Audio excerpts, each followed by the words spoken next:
أهلا بكم. اليوم رح نحكي عن قصة نجاح ممكن تكون مفاجئة للكثيرين في أفريقيا. قصة عن كيف دولة وبهدوء قدرت تتحول لعملاق في البنية التحتية وتصير نموذج يحتذى به في القارة. القصة دي هي قصة المغرب. طيب، لما نفكر في موضوع التطور في أفريقيا، مين بيخطر في بالنا على طول؟ غالباً بنفكر في القوى التقليدية زي مصر أو جنوب أفريقيا، لكن القصة اللي تستاهل الاهتمام اليوم جاية من مكان تاني. في الحقيقة المغرب قدر يتجاوز دول كتير بخطوات جريئة ومدروسة جدا، والصعود الملحوظ ده ما كانش صدفة أبدا، لا ده نتيجة رؤية استراتيجية واضحة بدأت من سنين طويلة.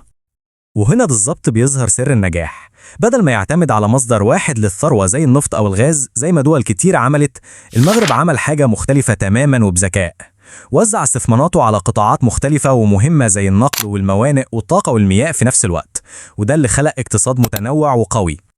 وده هو جوهر الموضوع، يعني ما كانتش مجرد مشاريع مبعثرة هنا وهناك، لا دي كانت أجزاء من رؤية متكاملة وطويلة المدى بدأت من أكتر من 20 سنة. رؤية كان تركيزها الأساسي هو الجودة والاستفادة من موقع البلد الجغرافي المميز لأقصى درجة. طيب خلونا نبدأ بالجزء الملموس من الرؤية دي، يعني الشرايين اللي بتضخ الحياة في جسم الاقتصاد المغربي. أول حاجة شبكة الطرق السريعة الحديثة اللي ربطت المدن الكبيرة ببعضها وخلت التنقل داخل البلد أسرع وأسهل من أي وقت فات. وعشان نعرف جودة الشبكة دي كفاية نقول إنها مصنفة في المرتبة 32 على مستوى العالم كله حسب المنتدى الاقتصادي العالمي. وبعدين نيجي لأيقونة الحداثة في المغرب، وهو قطار البراق، أول قطار فائق السرعة في قارة أفريقيا كلها. بنتكلم عن سرعة بتوصل ل 320 كيلومتر في الساعة، ده شيء مذهل، والمشروع ده أكبر بكتير من مجرد وسيلة نقل. هو فعلا رمز لدولة بتفكر في بكرة وبتستثمر في أحدث التقنيات عشان تكون في مقدمة القارة. ولو الطرق والسكك الحديدية هي الشرايين البرية، فالمغرب عنده قلب بحري ضخم بينبض بقوة، وهو ميناء طنجة المتوسط اللي تحول لمركز تجارة عالمي بكل معنى الكلمة. تخيلوا الميناء ده بيتعامل مع أكتر من 9 مليون حاوية كل سنة، وده بيخليه مش بس أكبر ميناء في أفريقيا، لا ده بقى حلقة وصل أساسية بتربط بين أوروبا وأفريقيا والأمريكتين. وده مثال واضح جدا على إزاي ممكن نحول موقع استراتيجي لقوة اقتصادية حقيقية. تمام، كل المشاريع الضخمة دي محتاجة وقود عشان تشتغل، والمقصود هنا مش بس وقود بالمعنى التقليدي، محتاجة طاقة نظيفة وكمان بنية تحتية رقمية قوية. وده بياخدنا للنقطة التانية في رؤية المغرب. في مجال الطاقة، المغرب كان طموحه عالي جدا. مشروع نور ورزازات للطاقة الشمسية مش مجرد مشروع محلي، ده واحد من أكبر مجمعات الطاقة الشمسية في العالم. والهدف مش بس الاكتفاء الذاتي، الهدف هو تصدير الكهرباء النظيفة لأوروبا، وده في وقت بنشوف فيه دول تانية في القارة لسه بتعاني عشان توفر الكهرباء لشعوبها. وجنب الطاقة النظيفة في نوع تاني من الطاقة بقى أساسي في حياتنا النهاردة، الطاقة الرقمية.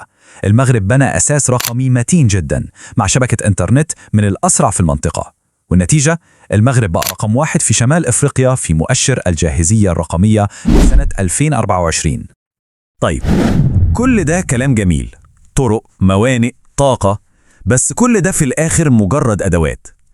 القوة الحقيقية لأي بلد بتيجي منين؟ من الناس. وهنا بنشوف البعد الثالث والأهم في استراتيجية المغرب. المغرب عمل نقلة ضخمة جدا في قطاع الصحة. أهم حاجة فيها هي نظام التغطية الصحية الشاملة اللي دلوقتي بيغطي أكتر من 90% من الناس. ده إنجاز ضخم بجد في قارة لسه فيها التأمين الصحي حلم الناس كتير. والاستثمار في الإنسان ده بنشوفه في كل حتة، مش بس في الصحة، لا في التعليم اللي بيركز على تكنولوجيا، في تحديث المستشفيات بأجهزة جديدة، حتى في الرياضة زي بناء ملاعب عالمية عشان كأس العالم 2030، وكمان في تأمين الأكل للناس عن طريق مشاريع الري الحديثة. يعني هي نظرة شاملة ومتكاملة لتطوير الإنسان. إذن بعد كل اللي شفناه ده، إيه هو الرابط اللي بيجمع كل ده ببعضه؟ إيه هو سر النجاح ده كله؟ الإجابة في كلمة واحدة بسيطة لكنها قوية جدا: التكامل.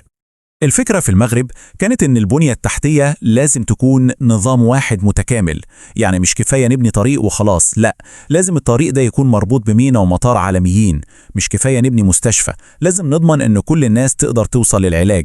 النظرة دي هي اللي خلت المشاريع دي مش مجرد أجزاء متفرقة، لا، خلتها نظام حيوي وقوي، كل جزء فيه بيخدم الجزء التاني.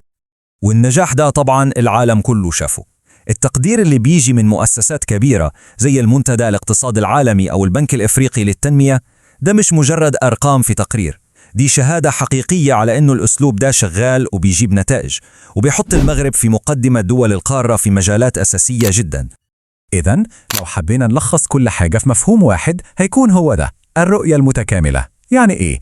يعني استراتيجية وطنية طويلة المدى، ما بتشوفش المشاريع كأنها جزر منعزلة عن بعضها، لا، بتشوفها كأعضاء في جسم واحد، نظام متكامل ومترابط، كله بيشتغل عشان هدف واحد، تنمية شاملة للمجتمع والاقتصاد. وده بيخلينا نسأل سؤال مهم جدا للمستقبل، هل ممكن تكون رؤية المغرب المتكاملة دي هي الخريطة الجديدة للتنمية اللي باقي دول أفريقيا ممكن تمشي عليها؟ سؤال فعلا يستحق إننا نفكر فيه.